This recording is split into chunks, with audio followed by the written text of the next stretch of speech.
l'égalité. À ceux qui s'opposent à l'égalité, on leur dit quoi? Ça va changer. Bonjour à tous et bienvenue sur Bangui-Wood. Aujourd'hui, je vous retrouve en ce 8 mars 2014 pour la Journée internationale de la femme.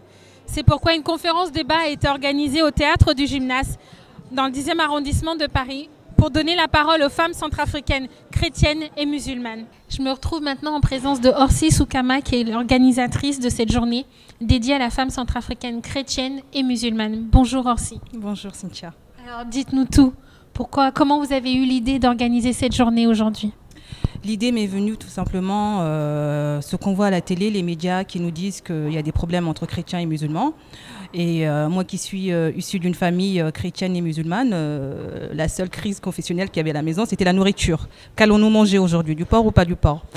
Donc, en fait, quand j'étais en contact avec les Centrafricains, je leur posais la question, mais est-ce que vous avez vraiment un souci confessionnel dans votre pays? Pourquoi vous vous entretuez, étant donné que ce sont des religions qui nous ont été importées? Pourquoi ne pas se considérer d'abord centrafricains et ensuite musulmans ou chrétiens? Et ils m'ont dit, mais non, jamais, nous, on n'a pas de souci entre nous. On vivait très bien, et puis maintenant, c'est vrai qu'il y a une crise qui est arrivée, et j'ai voulu me poser la question, mais pourquoi? Mais j'ai pas voulu la poser qu'à mes proches. J'ai voulu l'élargir à tous les, à mon réseau, à tous les Centrafricains.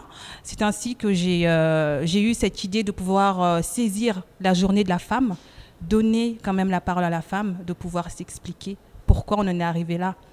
Et comment pouvons-nous faire pour pouvoir reconstruire et aller de l'avant.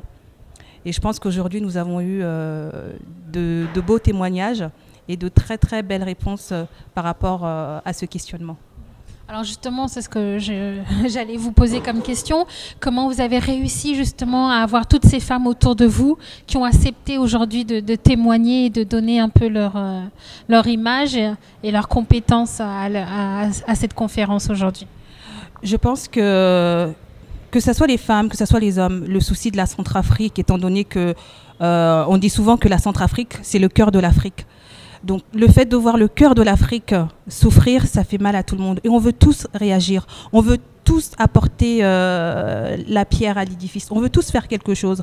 Et quand j'ai contacté les femmes, que ce soit Madame Pouzer ou Madame Agbo, elles m'ont dit oui. Elles m'ont dit oui tout de suite. Sans hésitation. Sans hésitation. Madame Agbo, quand je l'ai eue au téléphone, elle était en pleurs. Elle était en pleurs parce qu'elle me disait, ma fille, j'ai dit non. J'ai dit non à certaines personnes, j'ai dit non pour aller à certaines conférences. Mais pour ce sujet, j'irai. Donc, j'ai pas eu de problème à réunir Madame Pouzer. J'ai pas eu de problème à réunir aussi les femmes centrafricaines, chrétiennes et musulmanes.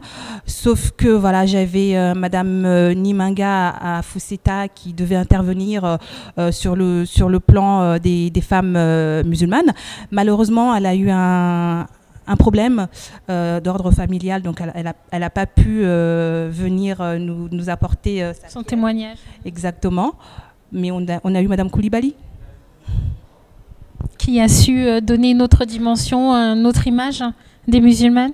Qui, en plus, Madame Koulibaly, qui a un mari chrétien, donc ça tombait totalement bien, qui a su, oui, nous donner elle n'est pas du tout centrafricaine, elle est malienne, mais voilà, elle nous a apporté aussi voilà, un témoignage qui va avec la situation en Centrafrique. Et au niveau du public, il y a eu aussi des interventions du côté musulman que du côté chrétien. Donc pour moi, je pense qu'on a répondu à la question. Est-ce qu'aujourd'hui, grâce à cet événement, aujourd'hui, vous pensez organiser d'autres conférences sur d'autres projets, puisque vous faites partie aussi d'une association? Je suis la présidente de l'association Perles de Lumière d'Afrique.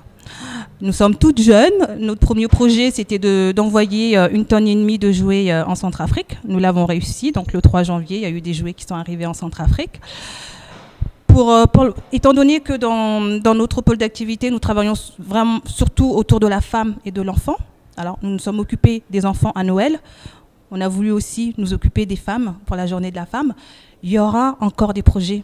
Nous avons beaucoup de sollicitations de d'autres associations qui veulent venir travailler avec nous. Donc, en collaboration. Exactement. Des projets, il y en a à venir.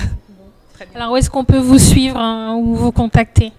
On peut nous suivre sur notre page Facebook ou sur notre site internet www.perle-de-lumière, perle-de-lumière d'Afrique-tout-collé.org.